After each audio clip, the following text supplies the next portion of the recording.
Nono Sampone ini 7 April yang lalu mendatangi kantor kegubernuran Provinsi Banten, tepatnya bertemu langsung dengan Dimyati Natakusuma selaku Wagub Banten, lakukan negosiasi. Yang diajukan adalah 900 hektar di 3 kecamatan, Paku Haji, Teluk Naga, dan satu lagi Kosambi. Pak Prabowo, jangan pura-pura nggak ngelihat nih, Agung Sedayu PIK 2 ini sedang berusaha membangkang kepada Presiden dengan berusaha mencari aman, cari selamat melalui Pemprov. Di kasus PIK 2 ini, kenapa penadah tanah kawasan laut ini nggak diproses? Kan sudah jelas ada 264 SHGB itu atas nama IAM dan CIS, Intan Agung Makmur dan Cahaya Inti Setosa. Ini semua anak usahanya dari Agung Sedayu Group. Saya akan mengajukan PK, dan apapun hasilnya PK itu buat saya nggak masalah. Karena biarpun itu diputus tetap bersalah, saya bisa menjual kasus itu. Nih, lihat nih, Indonesia hukumnya seperti ini. Investor akan lihat, wah kacau sekali ini. SHM 35 tahun bisa dibatalkan tanpa putusan pengadilan. Mungkin BPN sebagai pelaku utama. Kalau bisa dibikin pidana, berarti yang dilaporin apa ya? Kepala BPN. Kenapa ngeluarin ini? Kenapa BPN ngeluarin ini? Kalau memang ada celah, bolehlah kita dipenjarakan. Saya pikir dulu kalau kita ada SHM, kita akan dilindungi. Tidak seperti itu. Kasus ini benar-benar membuka mata saya bahwa hukum di zaman masa Prabowo ini masih sangat parah.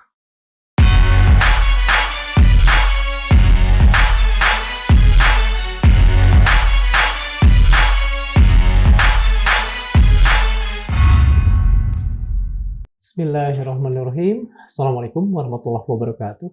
Sobat Madilog, jika kita tidak mendengar berita-beritanya menghiasi headline media massa, tidak berarti bahwa persoalan PIK 2 sudah berhenti atau selesai.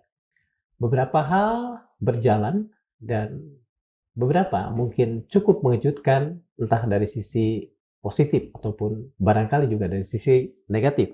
Yang terutama ada Satgas Penertiban Kawasan Hutan yang menyegel 1.601 hektar kawasan yang sudah terlanjur dikembangkan sebagai properti di kawasan itu.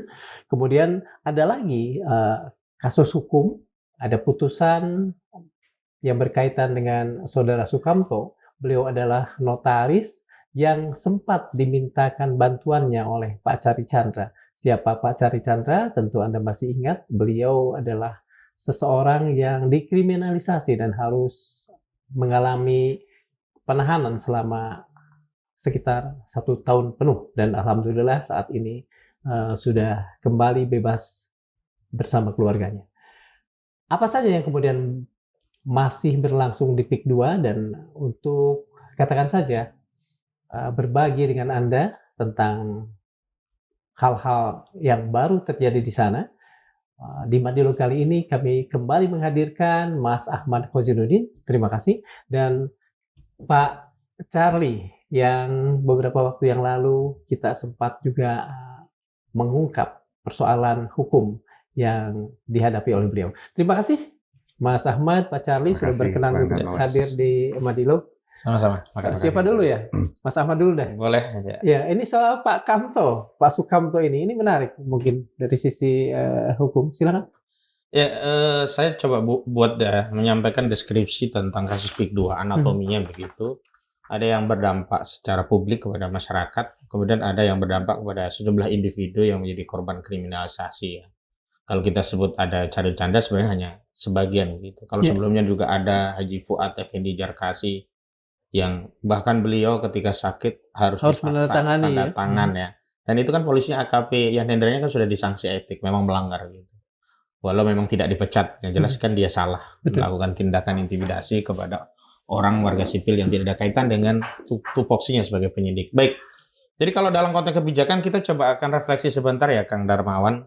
Sebenarnya kasus PIK 2 ini kan mencuat manakala dulu ada proyek IKN, lalu tiba-tiba proyek PIK 2 ini mendapatkan status privilege dari Presiden Joko Widodo ketika itu. Ya, ini ditetapkan sebagai salah satu PSN, Proyek Strategis Nasional. Dan memang banyak sekali ya fasilitas dan ya kemudahan yang diperoleh dengan status PSN ini. Baik aspek regulasi, perpajakan, kemudahan izin berusaha dan macam-macam lah.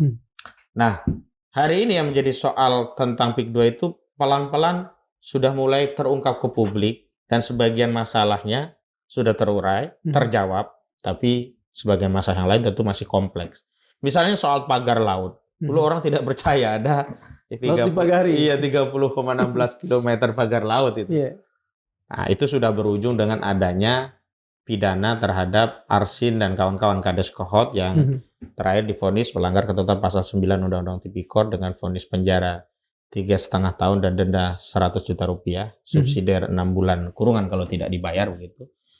Nah, ada hal yang lain misalkan yang paling penting itu adalah ketika status PSN ini dicabut oleh Presiden karena dia tidak masuk lagi pada proyek RPJMN nasional ya di 2024 sampai 2029 gitu.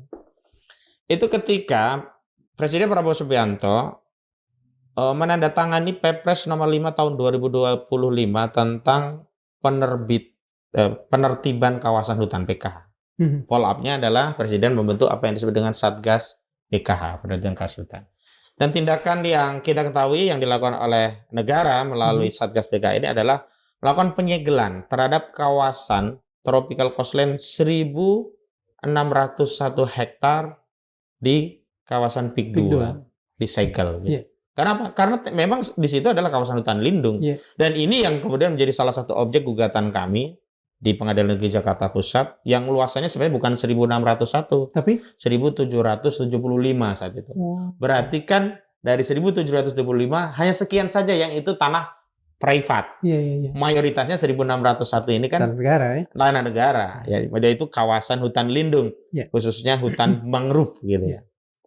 Nah, yang menarik adalah dari tindakan ini kita tahu bahwa sekitar 7 April yang lalu begitu direktur ya konsorsiumnya lah PIK 2. Di beberapa perusahaan ini orang ini menjadi direktur. Di Bangun Mandiri Makmur jadi direktur. Di PT Sedayu Sejahtera Abadi jadi direktur. Di PT Agung Sedayu Grupnya dia juga jadi direksinya. Namanya siapa? Nono Sampono. Nah, yang melaporkan Charlie Chandra adalah Nono Sampono. Nah, Nono Sampono ini 7 April yang lalu mendatangi kantor kegubernuran Provinsi Banten, tepatnya bertemu langsung dengan Dimyati Natakusuma selaku Wagub Banten, lakukan negosiasi untuk dapat melakukan pengelolaan kawasan hutan dalam konteks menurut dia ya proyek-proyek yang sifatnya melanjutkan tropical coastline tadi, pariwisata, ya proyek-proyek yang berkaitan dengan publik begitu. Tapi yang menarik yang diajukan adalah 900 hektar. 900 hektar itu di 3 kecamatan, Paku Haji, Teluk Naga, dan satu lagi, saya lupa yang satu lagi itu, Kosambi. Nah, proyek yang dibekukan oleh negara melalui Satgas PKH ini adalah ada di kecamatan Paku Haji. Artinya apa? Ada upaya dari PIK 2 yang sudah disanksi oleh negara ini mencoba mencoba mencari penyelamatan melalui Pemda. Iya. Walaupun akhirnya ternyata Dimyati ini ngerti juga ini, dia nggak mau kena masalah. Dia hanya menjawab bahwa Pemprov Banten tidak punya kewenangan, paling hanya akan mengeluarkan rekomendasi kepada pemerintahan pusat. Artinya apa? Harusnya setelah ada penyegalan kawasan itu kan follow up-nya ada 2.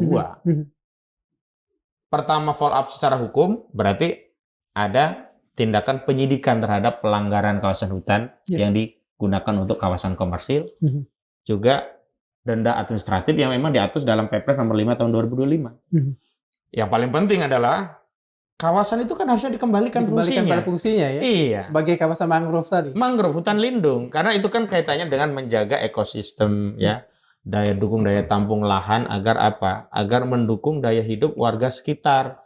Ya, petani dan nelayan. Di sana kan mayoritasnya kawasannya adalah industri perikanan dan nelayan ya. Perikanan itu tambak, juga ada beberapa sawah-sawah lah. Tapi yang paling banyak itu tambak dan nelayan yang ada di kawasan hutan mangrove.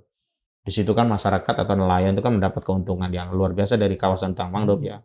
Rajungan, macam-macam lah itu kan sesuatu yang ada manfaatnya yang memang oleh negara dibiarkan, yang dibolehkan bagi rakyat untuk memanfaatkan itu.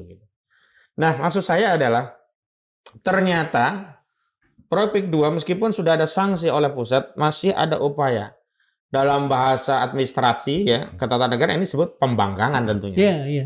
Tetapi dalam konteks bisnis ini berusaha cari bantalan, ya, cari solusi lah, Iya, betul. agar apa yang sudah dikelola selama ini tidak hilang begitu. Cari legitimasi. Karena memang ya ini jahatnya Joko Widodo ya. Ketika status itu di PSN, memang salah satu fasilitasnya adalah kemudahan berkaitan dengan perizinan. Nah, itu yang membuat ini oligarki ini nggak mikir regulasi izin-izinnya diberesin dulu, tapi dibalik, bangun aja dulu, izin belakangan. Nanti toh bisa kita urus, toh ini PSN, toh kekuasaan ada di kendali kita, toh bisa kita mintakan. Kita juga udah tahu kelakuan mereka pejabat, asal ada uang, izin pasti keluar dan seterusnya. Tapi memang akhirnya ini yang saya harus sampaikan kepada masyarakat, pentingnya civil society untuk terus bersuara bergerak.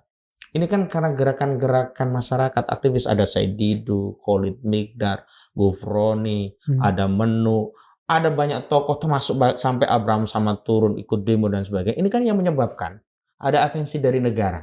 Yeah. Seandainya tidak ada ini, kan tentu negara nggak akan turun tangan untuk melakukan evaluasi dan mengembalikan lahan yang sebagai kewenangan negara. Padahal negara sejak awal itu sudah membutakan dirinya pada kewenangan yang nggak mungkin ada pagar sampai 30,16 km.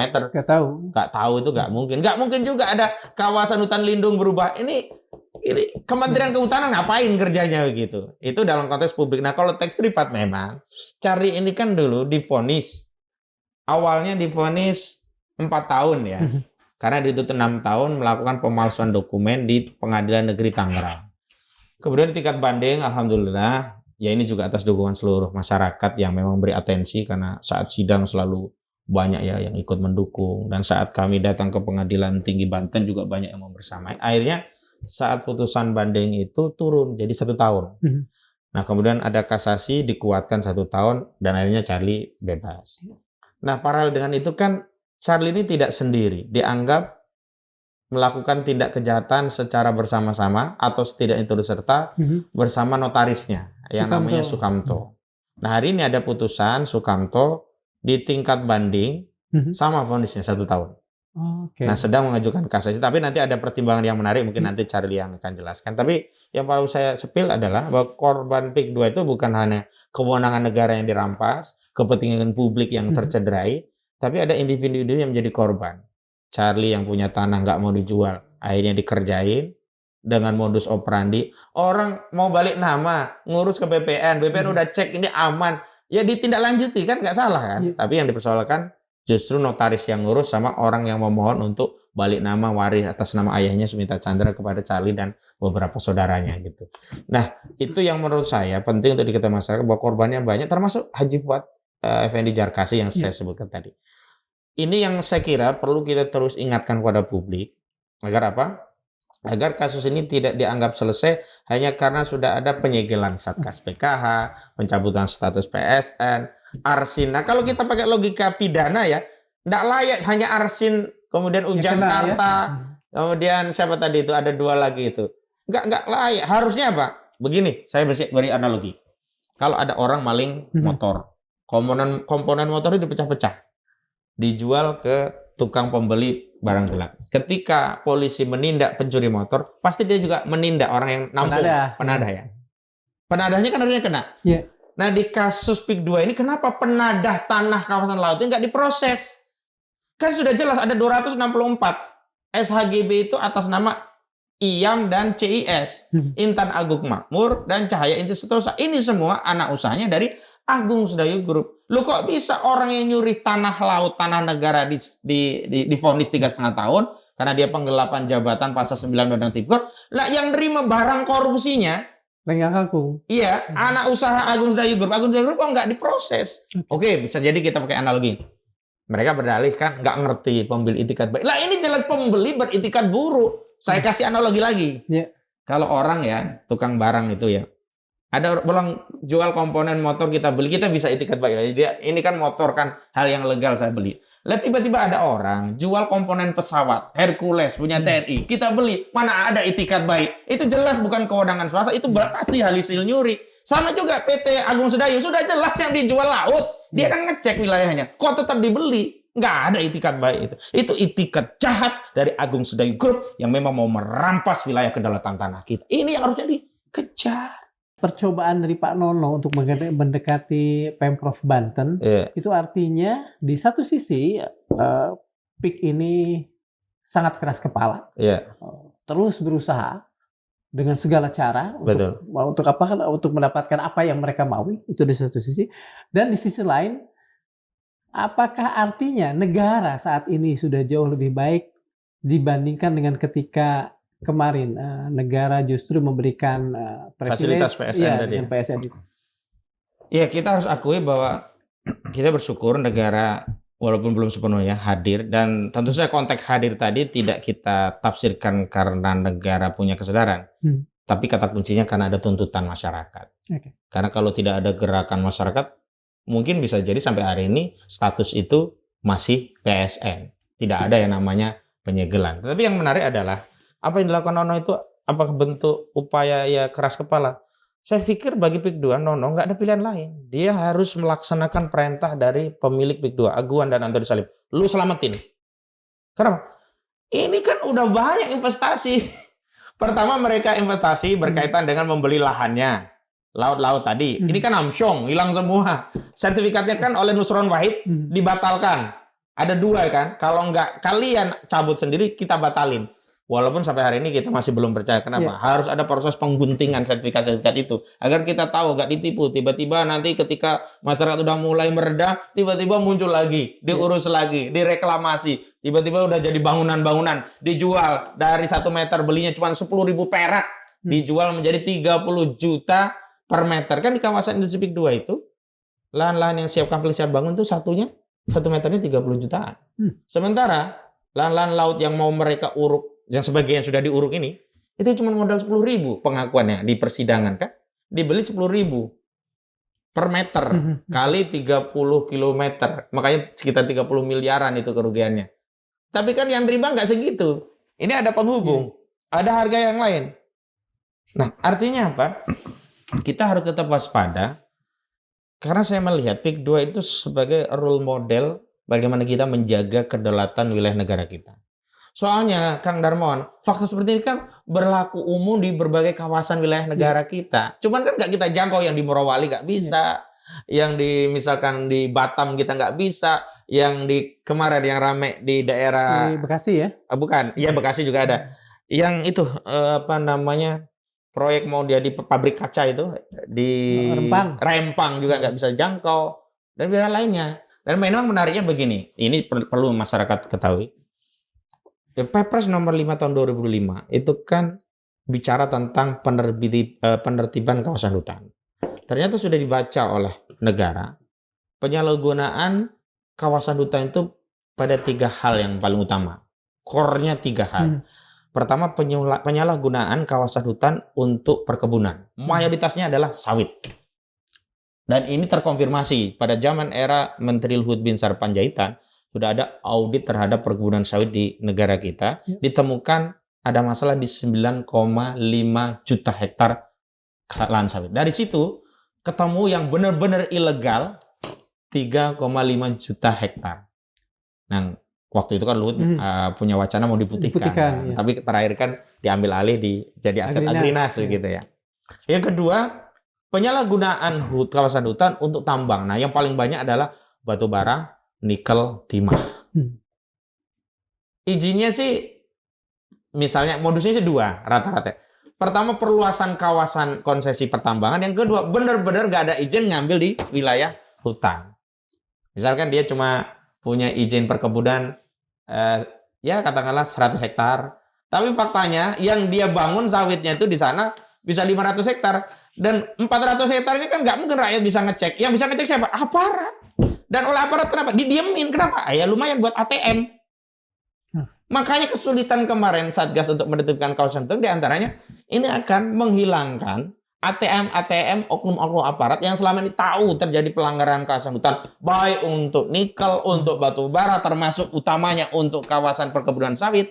Tapi dengan dia diam, dia dapat setoran. Sama-sama diuntungkan nih, pebisnis untung, nggak perlu setor ke negara, pajak juga kagak, izinnya tidak ngurus. Nah, dia bisa kerjasama dengan si oknum aparat. Jadi ini yang harus diketahui, dan dampak apa yang dilakukan Charlie itu menurut saya adalah fenomena gunung es ya.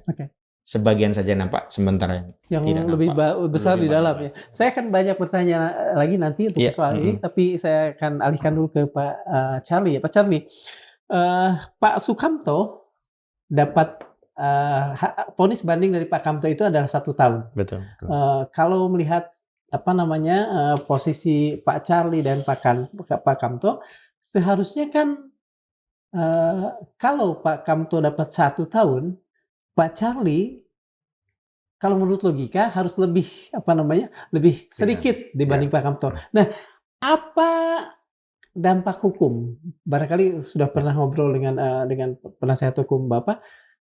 Ketika ada banding yang seperti itu yang jatuh pada Pak Kamto dan dampaknya terhadap putusan kemarin buat Bapak. Pertama-tama saya lihat ya, upaya dari jaksa itu membuat saya sebagai peran utama.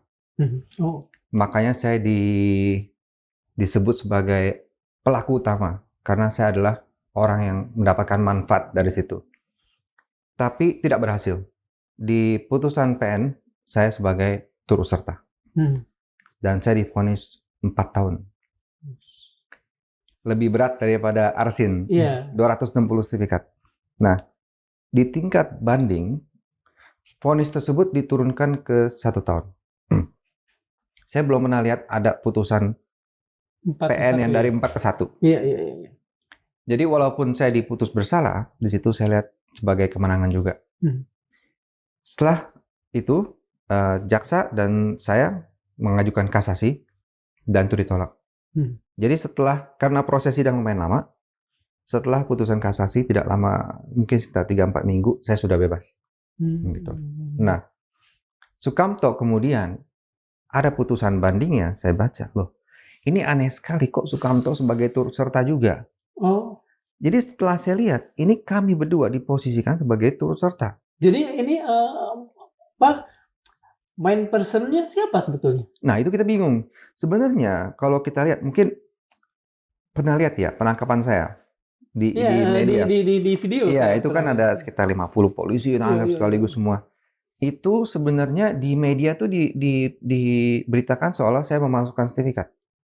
Tapi ternyata surat yang dibilang palsu hanyalah formulir pengajuan. Yang dibikin oleh BPN. Iya. Nah, itu terbukti di putusan Sukamto. Menimbang bahwa surat pernyataan tidak dalam sengketa dan surat pernyataan menguasai fisik telah disediakan formulir oleh BPN. Berarti ini mungkin BPN sebagai pelaku utama. Iya. Tapi tidak eksplisit begitu kan? Tidak. Dan saya lihat di pertimbangan begini, oligarki ini ya, saya lihat ya. Kasus ini sangat membuka mata saya. Dulunya saya pikir kalau memang ada celah, bolehlah kita dipenjarakan. Saya pikir dulu kalau kita ada SHM, kita akan dilindungi. Tidak seperti itu. Kasus ini benar-benar membuka mata saya bahwa hukum di zaman masa Prabowo ini masih sangat parah. Sangat parah. Dan mereka mencoba menutupinya lewat putusan pengadilan ini. Di sini ditulis bahwa sebenarnya saya bukan pemilik yang sah. Bahwa balik nama ini akan merugikan pihak pengembang. Padahal di sertifikat itu atas nama ayah saya selama 35 tahun. Iya. Kami sudah bayar pajak loh. Dan kami ada putusan pengadilan menyatakan kami sebagai pemilik yang sah. Tapi dengan mudahnya di PN, semua itu dikesampingkan. Dengan alasan bahwa jaksa sudah memberikan bukti dan berhasil membuktikan, maka bukti dari Charlie dikesampingkan. Udah, begitu saja. Nah, yang menariknya, saya lihat pertimbangan Sukamto ini di PT, walaupun dia turun dari 3 ke 1, saya lihat pertimbangannya ini membuat mungkin membuat beban atau sebagai pertimbangan di tingkat kasasi. Pertama, ini dibilang surat palsu, padahal ini adalah formulir dan dari BPN. Pengajuan dari BPN. Nah, di sini ada klausel bahwa tanah tersebut tidak dalam sengketa. Acuannya adalah pengecekan sertifikat yang dikeluarkan oleh BPN. Dan terbukti tidak sedang dalam sengketa. Tidak dalam sengketa. Di sini ditulis sertifikat ini tidak terdapat sengketa. Namun hakim bilang ini pernyataan tidak benar karena ada banyak putusan perkara pidana dan perdata. Hakim tidak menilai bahwa putusan tersebut sudah selesai, bahwa kami yang menang. Hakim hanya lihat karena banyak putusan perkara, maka pernyataan tidak dalam sengketa itu tidak benar. Saya nggak mengerti nih logika hukumnya di mana. Ini sebetulnya gimana? Logikanya? Karena apa yang tadi diterangkan oleh Pak Charlie Chandra sebagian mengerti, tapi logika yang dikemukakan oleh hakim buat saya yang awam justru membuat pusing. Sebenarnya kan kalau hukum ini benar-benar menjadi panglima dan memang tidak ada intervensi oligarki untuk mengendalikan proses bahkan putusan pengadilan, sejak awal kasus ini harus selesai di tingkat pertama dengan vonis bebas atau setidaknya lepas dari tuntutan. Kenapa? Kalau semuanya merujuk sesuai dengan pertimbangan tadi kan merujuknya kan produk ini produk BPN. Iya. Kalau produk BPN kan berarti kan bagian dari proses administrasi, nggak bisa dibikin pidana. Kalau bisa dibikin pidana berarti yang dilaporin apa ya? Kepala BPN-nya. Kenapa ngeluarin ini? Kenapa BPN ngeluarin ini? Makanya ini bagian dari administrasi. Oh, ada keliru, diperbaiki administrasinya. Bukan ada keliru dari BPN, kemudian disalahkan orang yang memohon, padahal ini produk BPN, dan kemudian seolah-olah dua orang ini diadu domba, Sukamto sama Charlie diadu domba seolah-olah pelaku utamanya yang Sukamto itu Charlie pelaku utamanya Sukamto. Padahal keduanya sama-sama ringan. Dan kalau kita perhatikan itu dinarasikan sama-sama sebagai turut serta. Kenapa Charlie dari 4 tahun turun jadi 1 tahun? Kenapa? Karena judek faksi tingkat kedua, ini Pengadilan Tinggi Banten itu menilai bahwa Charlie ini memang turut serta, bukan orang yang bikin surat ini. Kan surat ini yang bikin formulirnya BPN yang isi adalah notaris gitu loh. Tapi yang menarik adalah, betul kata Charlie tadi, putusan pengadilan sekarang itu bukan lagi alat untuk menegakkan keadilan, tapi alat untuk melegitimasi perampasan dalam kasus tanah. Jadi alat untuk legitimasi. Dan saya pernah ketemu Kang Darmawan dengan beberapa orang yang aktif di bisnis industri properti, rata-rata sama. Mereka mah kalau bisa nggak bayar aja, bangun aja. Nanti kalau ada masalah suruh gugat, kalau sudah mereka menang baru dibayar. Kalau nggak menang nggak usah bayar. Kenapa? Mereka bisa investasi untuk urusan yang lainnya. Jadi biaya untuk pengadaan tanahnya kan bisa dia hemat. Jadi memang seberapa banyak pembangun yang seperti ini? Apakah mayoritas seperti itu? Kalau mayoritas yang besar, saya pastikan ya. Entah persentasenya berapa. Katakanlah kalau dia mengelola ya 1.000 hektar ya. Paling tidak 300 atau 400 hektarnya itu ya penggelapan itu. Cuman pada akhirnya itu dilegitimasi. Ada yang dilegitimasi melalui oknum kepala desa, melalui pelepasan hak, padahal orangnya nggak ada, nanti mereka bikin. Ada yang diklaim ini sebagai tanah desa, tanah bengkok, dan sebagainya. Banyak modus, termasuk individu yang kemudian dikriminalisasi. Dengan demikian, sebetulnya sertifikat hak milik atau hak atas tanah yang kita miliki sebagai warga itu tidak menjamin apapun. Kalau ada maka saya ingin sampaikan ke seluruh rakyat, hati-hati, jangan merasa tenang Anda punya SHM. Karena modusnya justru dihajar melalui riwayat sebelum SHM itu timbul. SHM misalkan dari Giri, terbit SHM. Dia mau nyolong SHM itu adalah dengan nyolong Giri dari ahli waris yang lain seolah-olah bersengketa. Maka nanti pengembang ini bekerja sama dengan BPN, terbitkan SHM baru melalui riwayat yang lain, sehingga seolah-olah yang punya kita yang salah. Artinya tidak ada dong yang namanya kepastian hukum terutama atas tanah di Indonesia. Tidak ada. Justru itu saya mengingatkan kepada Presiden Pak Prabowo Subianto. Fungsi negara itu kan menjamin hak konstitusional rakyat. Sudah ada hukum sebagai perangkatnya. Tetapi kembali, perangkat hukum ini menjadi tidak bernilai manakala tidak ada tindakan kekuasaan yang mengawal. Apalagi kalau kekuasaan melegitimasi. Kekuasaan itu bisa dengan aparat penegak hukum, baik di tingkat penyidikan polisi, penuntutan jaksa, sampai bahkan hakim. Bisa juga di aparat yang lain. Misalkan dalam kasus pagar laut, itu kan jelas. Setidak-tidaknya saya berani mengatakan yang keliru itu adalah ya TNI AL-nya keliru. Ya, orang KKP-nya keliru karena itu wilayah beririsan dengan kewenangan mereka, termasuk aparat desa itu keliru semua. Kenapa? Nggak mungkin nggak tahu hilir mudik ada bambu bolak-balik menuju laut itu. 30,16 hektar. Kilometer. Iya, 30,16 kilometer. BPN dituding hakim melakukan kesalahan. Apakah BPN punya hak untuk menggugat hakim karena mereka merasa bahwa apa yang kita lakukan benar kok gitu. Kalau dari pertimbangan dari putusan pertimbangan kan tadi. sebenarnya nggak eksplisit ya, implisit ada pihak lain yang menjadi pelaku utama. Kenapa Charlie membangun BPN seolah-olah yang menjadi pelaku? Kenapa? Karena di kasus Charlie Charlie dianggap sebagai turut serta, Sukamto juga turut serta. Berarti pelaku utama siapa? Yang punya produk, ya kan? Nah ini kan BPN gitu. bilang tidak dalam sengketa. Berarti ini surat palsu dong. Kalau surat palsu berarti pejabatnya di sini siapa yang menerbitkan? Ada nih pejabatnya biasanya.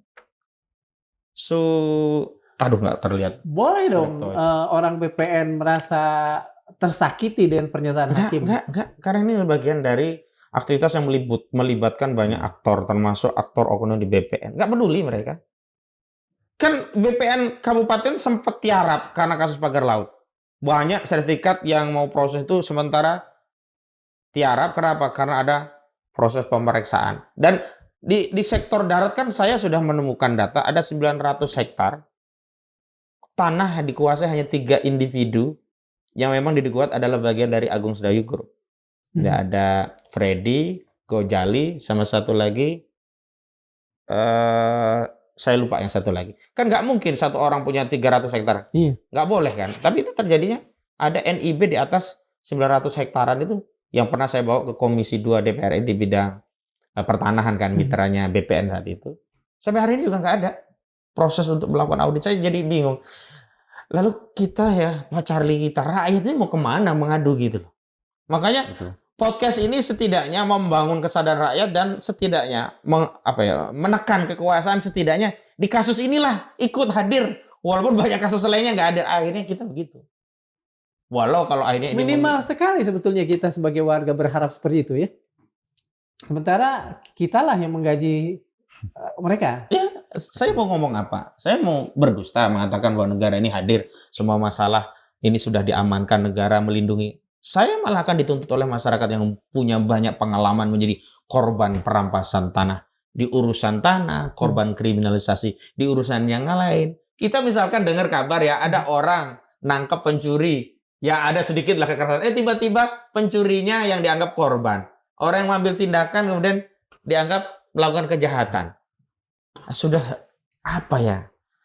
Saya akhirnya sampai pada kesimpulan ya sudahlah, memang ini zaman yang memang kita harus hadapi, tetapi kita harus punya sikap pilihan kita akan menjadi bagian dari apa dalam zaman ini gitu. Alhamdulillahnya Kang Darmawan, saya bersyukur ada Pak Charlie yang mau berjuang. Ada yang lainnya misalkan Pak Haji siapa itu Fuad ya. Soalnya yang lainnya banyak yang ngeluh tapi nggak berani. Kami udah pernah dengar. Gimana Pak? Kalau berani ya kita advokasi, tapi ya harus berjuang terbuka. Nggak berani. Tapi mereka merasa terwakili dengan apa dilakukan oleh Charlie. Ini soal zaman. Kan kata Imam Ali, jangan pernah kita menyalahkan zaman kan. Ini bagian dari, kalau menurut saya apa yang tadi dikatakan Mas Hojin, ya bagian dari kita tidak pernah ingin menyalahkan zaman itu. Iya. Pak Charlie, dengan kasus bukan kasus sebetulnya, dengan vonis banding yang diterima oleh Pak Sukamto, apa yang akan Pak Charlie lakukan untuk katakan saja ya mengambil sisi-sisi, karena bagaimanapun kan tetap saja ada cap yang tidak enak yang menempel di di kening Bapak. Pernah masuk misalnya, seperti juga saya pernah masuk itu kan dianggap oleh orang yang tidak tahu di gegubiah-uyah aja. Saya akan mengajukan PK dan apapun hasilnya PK itu buat saya nggak masalah, karena biarpun itu diputus tetap bersalah, saya bisa menjual kasus itu. Nih, lihat nih, Indonesia hukumnya seperti ini. Investor akan lihat, wah kacau sekali ini. SHM 35 tahun bisa dibatalkan tanpa putusan pengadilan. Cukup BPN mengeluarkan SK pembatalan tanpa proses pengadilan, tanpa membatalkan dulu AJB-nya, batal. Dengan kasus seperti ini, saya bisa menjual kasus ini kemana-mana. Nih, lihatlah seberapa buruknya hukum di Indonesia. Pak Presiden Prabowo, ini buktinya. Itu jualan yang tidak menghasilkan keuntungan kan Pak sebetulnya? Justru menurut saya ini membuat keuntungan untuk negara kita. Karena mata orang akan terbuka. Mata orang di Singapura, di Amerika, di Australia akan terbuka. Ini Indonesia parah banget. Dan Pak Prabowo perlu perbaiki masalah ini. Artinya tetap dilandasi dengan niat untuk membuat negeri ini lebih baik. Betul. Karena korban ini bukan hanya saya. Bukan masalah tanah ya, tapi selama saya di penjara kan saya lihat kasus-kasus orang lain. Itu banyak yang dikriminalisasi. Bukan saya doang. Banyak. Ada satu orang Korea namanya Lee So Hyun. Udah divonis, udah dipenjara, dituntut ulang atas hal yang sama. Seharusnya kan habis ini double jeopardy itu kalau dalam betul. sistem hukum internasional. Bedanya apa? Pelapornya sama, perusahaannya sama, buktinya sama, bedanya hanya beda periode. Beda tahun. Kalau gitu kenapa nggak dilaporin setiap bulan aja? Di PN dia diputus 2 tahun, di PT tetap dikuatkan MPN. Saya pikir, wah ini kacau sekali ya. Dan itu membuat dia jera ya pastinya. Iya. Anaknya juga dilapor, istri dilaporin. Padahal ini masalah bisnis, sengketa bisnis. Jadi saya lihat ini kalau kita lihat oligarki yang merusak negara hukum kita, kayaknya kita harus keluar dari Indonesia ini. Kalau Pak Charlie mungkin keluar ada yang nerima apa kalau saya tetap memang harus hidup karena ini negeri kita, kita tempat lahir dan besarnya, kita punya tugas, tanggung jawab, bahkan kewajiban untuk memperbaiki. Dan jangan juga kita berhasil diusir oleh, maaf ya, harusnya mereka yang pergi ya. Penjahat kan? Iya, penjahat itu yang pergi. Masa kita malah soal upaya dari Pak Nono lah, Agung Sedayu lah ya, betul, yang dipakai oleh Pak Nono untuk kembali nih ke Pemprov Banten. Apakah ini dalam hukum bisa dikatakan sebagai sebuah mens rea? Karena bagaimanapun kan jelas-jelas tuh mau melakukan sesuatu yang sebetulnya dia merupakan tanah negara, bla bla bla. Ya memang niat saja kalau belum teraktualisasi dalam sebuah tindak pidana memang tidak bisa dihukum. Saya mau niat maling ya memang nggak bisa dihukum tuh. Walaupun orang membaca maling sepanjang belum terjadi maling nggak bisa dikerjain. Gitu. Kalau dia meminta kepada Pemprov Banten, ini yang harus kita ingatkan, Pemprov Banten jangan sampai menindaklanjuti itu. Pemerintah pusat juga jangan sampai nanti ada rekomendasi dari Banten keluar terbit izin berusaha di kawasan hutan yang semestinya hutan itu untuk hutan lindung, bukan untuk properti. Meskipun dalihnya itu proyek pariwisata untuk kepentingan publik, ini jelas jadi properti PIK 2. Siapa yang nggak tahu PIK 2? Memang industri PIK 2 industri pariwisata. Bahwa memang di kawasan perumahan itu ada sedikit lah cuplikan yang untuk wisata. Tapi kan ya core utamanya kan industri properti, perumahan, ruko, gedung-gedung. Jadi memang saya melihat ini sebuah upaya yang kita juga harus counter. Dan jangan sampai negara pura-pura nggak ngelihat nih Pak Prabowo. Jangan pura-pura nggak ngelihat nih Agung Sedayu PIK 2 ini sedang berusaha membangkang kepada Presiden dengan berusaha mencari aman, cari selamat melalui Pemprov. Harus ada kesadaran bahwa negara ini keputusan sedang dilawan oleh PIK 2. Harus tunjukkan wibawa negara. Dengan cara apa? Bukan hanya dilakukan penyegelan. Harus ada audit dan denda, termasuk kalau ada pidana, dipidana. Karena kan kawasan lingkungan itu kan ada undang-undang lingkungan. Kemudian apa yang paling penting? Perintahkan kepada PIK 2 untuk mengembalikan fungsi kawasan hutan lindung seperti semula. Jadikan mangrove. Ya kalau udah kadung timbun ya silahkan timbunannya bongkar lagi. Kalau ini harus ditanami, harus ditanam.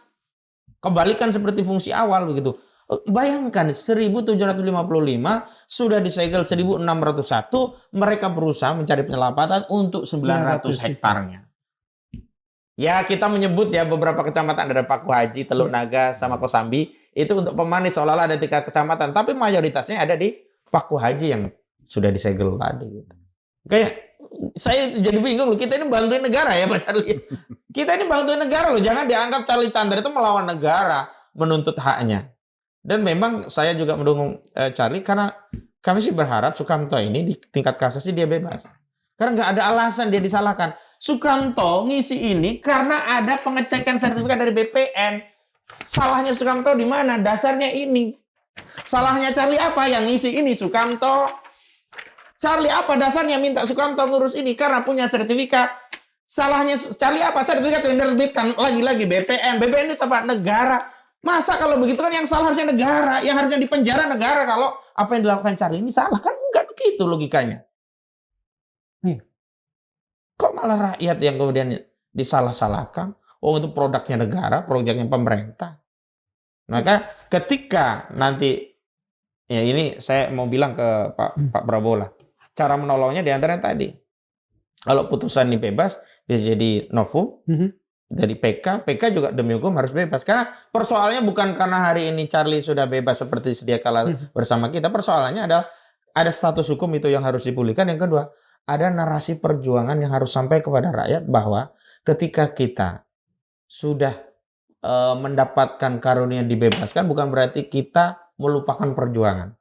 Dan kita harus jadikan kasus ini sebagai apa? Insentif perjuangan bagi mereka yang hari ini mungkin mengalami hal yang sama seperti Charlie Chandra. Masih banyak Charlie Chandra yang lain. Masih banyak Fuad Effendi Jarkasi yang lainnya. Yang setidaknya, kalaupun mereka belum berubah keadaannya, batin mereka terkompensasi. Oh, ternyata apa yang kita alami masih ada yang terus menyuarakan.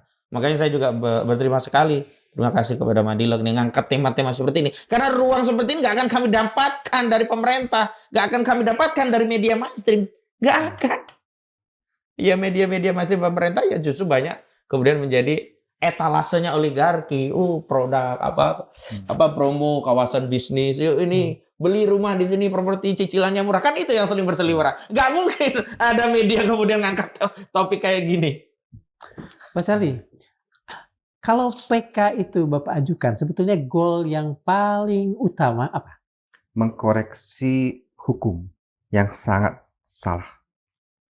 Karena kalau ini dibenarkan, ini akan memakan korban lain. Banyak korban lain yang akan kena masalah ini. Berarti artinya, kalau tanah Anda sudah dikuasai oleh orang yang tidak berhak, sedangkan Anda memiliki sertifikat, Anda bayar pajak, Anda tidak bisa lagi mengurus administrasi. Dan pengadilan akan membenarkan siapa yang sebenarnya duduk di situ. Dia tidak melihat lagi siapa yang sebenarnya berhak. Kalau gitu besok saya bisa dong dudukin rumah orang lain. Ya kan? Ketika dia mau ngurus administrasinya, saya laporin aja. Ini udah ada presidennya ini. Bisa kok, kamu salah. Apakah ada juga tuntutan untuk merehabilitasi nama Bapak yang terlanjur? Itu saya rasa sangat penting. Saya tidak akan menuntut negara untuk ganti rugi atau gimana, tapi putusan ini harus dikoreksi. Kalau tidak, ini akan menjadikan mafia tanah lebih besar lagi. Mas Khozin, ini kan kemarin bahkan itu ada Menteri Lingkungan Hidup yang baru. Jumhur Hidayat, Muhammad Jumhur Hidayat. Beliau adalah seorang sebelumnya aktivis dan juga ketua Serikat Buruh ya. Ketua Serikat Buruh yang besar. KSPSI ya, konsorsium SPSI. Apakah Anda sedikit sedikit punya keyakinan bahwa ke depan urusan-urusan seperti ini akan lebih benar lah gitu, ajak dibandingkan sebelumnya dengan keberadaan Mas Jumhur ini? Saya tidak mau berharap pada orang. Saya membangun narasi terhadap negara, value yang saya perjuangkan. Maka siapapun orang yang menjabat di Republik ini, ingat ada amanah rakyat. Ada 285 juta nasib rakyat yang itu sangat bergantung dari tanda tangan para pejabat atau kebijakan para pejabat. Maka saya tidak pernah berharap pada personal individual pejabat manapun karena sekali lagi rakyat ini sudah terlalu sering kecewa dan dihianati. Maka saya tidak membangun pengharapan untuk kecewa dan dihianati. Tetapi saya membangun narasi agar semua pejabat, ayo kita berpikir bersama, mikirkan rakyat dengan kewenangan yang ada pada dirinya masing-masing, termasuk dalam sektor lingkungan. Nah, kalau dalam konteks sektor lingkungan, sebenarnya ini memang nggak ada izin lingkungan, AMDAL-nya juga nggak ada. Jadi memang ini seperti proyek, ya kalau dulu ada istilah Roro Jonggrang ya Bim Salabim, tapi bedanya, kalau dulu kan nggak perlu ngurus-ngurus izin ya, penting bikin aja gitu. Kalau ini bikin aja, urus izin belakangan. Karena di benak oligarki udah, pejabat gampang kita urus itu untuk urusan izin-izin mah. Nah, yang paling penting ya, terkait tentang isu daripada penegakan wibawa negara. Sebagai sesama aktivis, ini pertanyaan saya yang terakhir, mohon maaf betul karena berkaitan dengan waktu ya. Pertanyaan saya yang terakhir adalah sebagai sesama aktivis. Saya percaya Mas Khozin juga sebagai seorang aktivis. Apakah Mas yakin hati aktivis dari Jumhur Hidayat akan membiarkan oligarki mengacak-acak negara dengan cara seperti kemarin? Sebagai seorang Muslim, pandangan saya terhadap hati dan benak pikiran rekan-rekan aktivis lainnya yang sama dengan saya tentu husnuzon. Saya mempercayai semua punya keinginan, punya sikap yang akan ingin memperbaiki negeri ini. Dalam konteks objektif, maka tadi narasinya adalah nilai-nilai, tolong ini dijaga bareng-bareng ya Pak Jumhur dan yang lainnya ya. Yang dulu juga pernah dikriminalisasi juga di zaman Jokowi 10 bulan kalau nggak salah ya. Tapi satu lagi yang saya ingin negara ini hadir di PIK 2 agar wibawanya tidak hilang. Karena di wilayah PIK 2 itu juga ada tanah yang harusnya menjadi aset negara yang disita dalam kasus BLBI, dulu dalam kasus Lee Darmawan, Bank Pembangunan Asia. Itu justru diambil oleh PIK 2 dan dilegitimasi. Harusnya kan jaksa ini kan ngerti itu barang bukti. Kenapa berubah menjadi kawasan industri properti? Ini juga negara harus hadir. Cuman ini nggak bisa masuk Satgas PKA karena kan bukan bekasan hutan. Ini dulu ada Satgas Mafia Tanah tapi juga nggak efektif karena akhirnya kan nggak dilanjutkan. Satgas Mafia Tanah itu nggak dilanjutkan di era Prabowo. Tapi saya mau kasih tahu itu dan ini juga kepada seluruh aktivis yang harus kita buka karena apa? Jangan dianggap dengan dicabut status PSN hanya dengan misalnya kemarin ya di segel selesai. Sama kayak pagar laut kan awalnya cuma disegel oleh KKP, cuma dikasih spanduk. Plang. Ya bukan plang. Kan pengennya kan ini alhamdulillah dicabut terus orangnya masuk pidana. Nah, dalam kasus Tropical Coastline PIK 2 ini yang kita harapkan dari negara dari Satgas PK tidak sekedar memberikan segel di wilayah itu, tapi juga memberikan denda, menuntut secara pidana, terutama menghukum oligarki itu untuk mengembalikan fungsi lahan hutan lindung. Terima kasih untuk kehadiran Mas Hojin dan Pak Charlie. Sama-sama. Sobat Mandilog, pada akhirnya persoalan seperti PIK 2 bukan hanya soal satu proyek, ini soal wajah negara. Apakah hukum masih menjadi panglima atau hanya menjadi alat yang lentur mengikuti arah kekuasaan dan modal? Filsuf politik Montesquieu pernah mengingatkan, tidak ada tirani yang lebih kejam daripada yang dilakukan atas nama hukum itu sendiri. Dan ketika hukum hanya menyasar yang kecil tetapi ragu menyentuh si besar, disitulah ketidakadilan menjadi sistemik, bukan lagi penyimpangan, tapi pola. Dan ketika hukum hanya menyasar yang kecil, dalam tradisi Islam, Nabi Muhammad SAW memberi peringatan yang lebih sunyi tapi jauh lebih dalam. Takutlah kalian terhadap doa orang yang dizalimi, karena tak ada penghalang antara doanya dengan Allah Subhanahu wa Ta'ala. Kalimat itu sederhana, tapi justru disitulah letak kekuatannya. Bahwa ketidakadilan, betapapun rapi ditutup oleh prosedur, oleh kekuasaan, oleh proyek besar, tak pernah benar-benar selesai. Ia akan kembali, ia akan menemukan jawabannya. Dan Imam As-Syafi'i pernah mengatakan, keadilan adalah fondasi kekuasaan. Tanpa keadilan, kekuasaan hanya akan menjadi kezaliman yang dilegalkan. Terima kasih. Assalamualaikum warahmatullahi wabarakatuh. Waalaikumsalam warahmatullahi wabarakatuh. Terima kasih.